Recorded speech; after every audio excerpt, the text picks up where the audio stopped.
Morning friends, তোমরা সবাই কেমন আছো? আশা করছি খুব ভালো আছো। আর আমিও খুব ভালো আছি।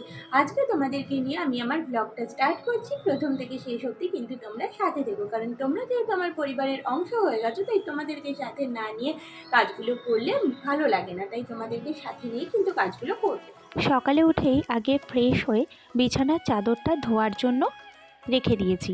আর এদিকে ভাবলাম খাটটা ডাস্টিং করা হচ্ছে না, একটু চারপাশগুলো মুছে নিলে ভালো হয়, তাই লেগে পড়লাম কাজে। চলো। আর ছুটির দিন মানেই তো যে রেস্ট করব সেটা কিন্তু হয় না। মানে যারা আমার মতো সংসারী মানুষ আছো তারা সত্যি বলতে পারো যে আমাদের কিন্তু ছুটির দিনে কোনো রেস্ট নেই, আরও যেন বেশি কাজ আমাদের।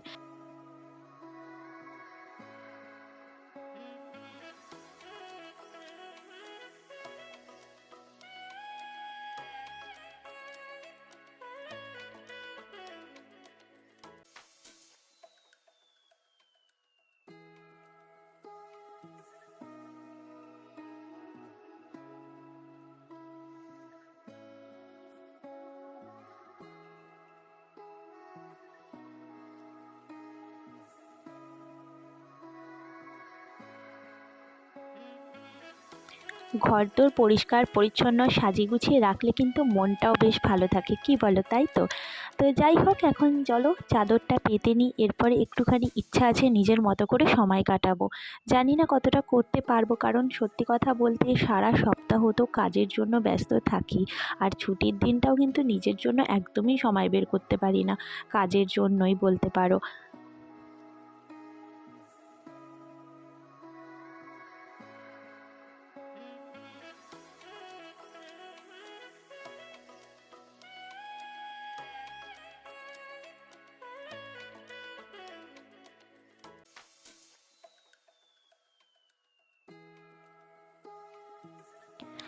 আমার কিন্তু ছুটির দিনে জানলার ধারে এরকম সময় কাটাতে খুব ভালো লাগে। ওই যে তখনই বললাম যে এই কাজটা সেরে নিজের জন্য একটু সময় বের করব, তাই ভাবলাম একটুখানি জানলার ধারে দাঁড়াই। একটু রোদ বাতাস এগুলো পেলে কিন্তু বেশ ভালো লাগে। চলো, তারপরে দাঁড়িয়ে থাকলে তো চলবে না, বাকি কাজগুলোও সেরে নিই। এবারে আমি চলে এলাম রান্না করতে। রান্না বলতে সত্যি কথা, ছুটির দিনে খুব একটা যে রান্না করি তা নয়, বাকি কাজ আমার শাশুড়িমাই সেরে রাখেন। আমি এসেছি শুধু মাংসটা করতে। মাংসটা আগে থেকেই কিন্তু আমি ম্যারিনেট করে রেখেছিলাম। আর কিভাবে ম্যারিনেট করেছিলাম, কিভাবে রান্না করছি, সেটা যদি ডিটেলসে তোমরা জানতে চাও তাহলে প্লিজ কমেন্ট করে জানিও। আমি কিন্তু ডিটেলস রেসিপির ভিডিওটা তোমাদেরকে দিয়ে দেবো। আমি কিন্তু খুব সহজ উপায়ে সুন্দরভাবে কষা মাংসটা করতে চেষ্টা করি, আর বেশি কিন্তু রিচও করি না, কারণ একদম হালকার মধ্যেই কষা মাংস করার চেষ্টা করি। দেখতেই পাচ্ছ সমস্ত মশলাপাতি কিন্তু আমি এখানে কষানোর জন্য দিয়ে দিয়েছি। কষে গেলে তারপর আমি মাংসটা দিয়ে দেব।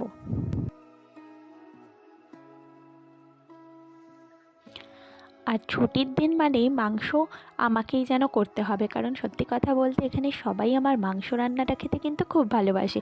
জানি না কতটা কি ভালো করতে পারি, কিন্তু সবার বেশ ভালো লাগে। তো দেখতেই পাচ্ছ এখানে একদম কষানোর জন্য দিয়ে দিয়েছিলাম। এবার মাংসটা কিছুক্ষণ ফুটতে থাকুক, তারপর তোমাদেরকে দেখাচ্ছি যে কেমন হয়েছে।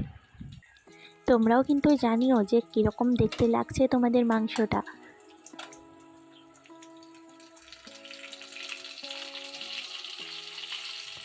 মাংস রান্না হয়ে যাওয়ার পর চলে এলাম ঘরের বাকি কাজগুলো করতে, কারণ একটু সময় হাতে নিয়ে ছুটির দিনেই কাজগুলো না করলে একদমই হয় না। তাই ভাবলাম যে আগে রান্নাটা সেরে আসি, তারপরে এই কাজগুলো করে নেব, তারপরে স্নানটা করে নেব একেবারে।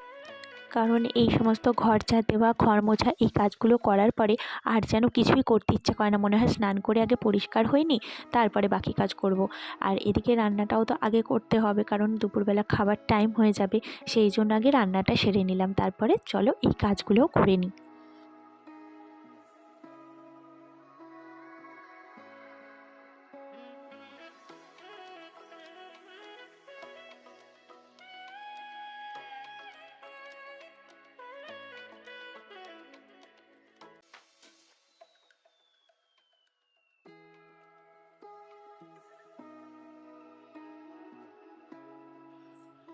কাঁচা জামা কাপড়গুলো একটু মেলে নিতে হবে, কারণ অনেকটাই বেলা হয়ে গেছে বলতে পারো। সব কাজ করতে করতে এদিকে মেলার একদমই টাইম পাইনি।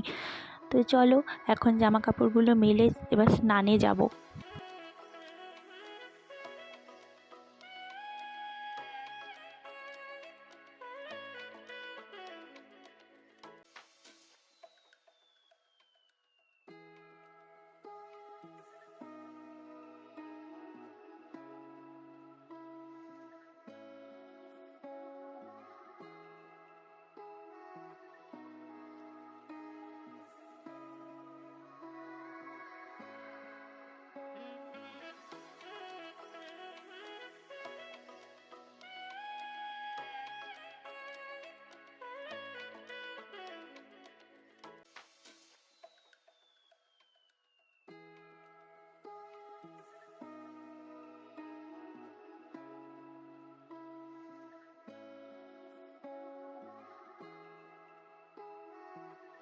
তোমাদের ছুটির দিনে কিভাবে সময় কাটে, কে কী করো ছুটির দিনে, অবশ্যই কিন্তু আমাকে কমেন্ট করে শেয়ার করো। তাহলে আমার খুব ভালো লাগবে, কারণ সবার কমেন্ট কিন্তু আমাকে অনেক বেশি উৎসাহ দেয়। তো চলো এখানে চলে এলাম একটুখানি বাগানে, মানে আমার ছাদ বাগান বলতে পারো, বাগান ঠিক নয়। তো সেই কারণে ছাদ বাগানে চলে এলাম। এই ফুলগুলো দেখতে কিন্তু খুব ভালো লাগছে। আর জবার এই রঙটা কিন্তু খুব সুন্দর, মানে ক্যামেরাতে বোঝানো যাচ্ছে না তোমাদেরকে। তো বন্ধুরা, একেবারে স্নান করে পুজো সেরে লাঞ্চ করে তোমাদের সঙ্গে আবার দেখা করতে চলে এলাম। এখন একটু যদিও ঘুম ঘুম পাচ্ছে, তা চলো একটু ঘুমিয়ে নিই। আর ভিডিওটা আমি এখানেই শেষ করলাম। খুব তাড়াতাড়ি নতুন কোনো ভিডিও নিয়ে আবারও তোমাদের সঙ্গে দেখা করতে আসবো। যারা এখন আমার চ্যানেলটা সাবস্ক্রাইব করোনি, প্লিজ একটু সাবস্ক্রাইব করে আমার পাশে থেকো, সাথে থেকো। আজকের মতো সবাইকে টাটা। সবাই সুস্থ থেকো, ভালো থেকো।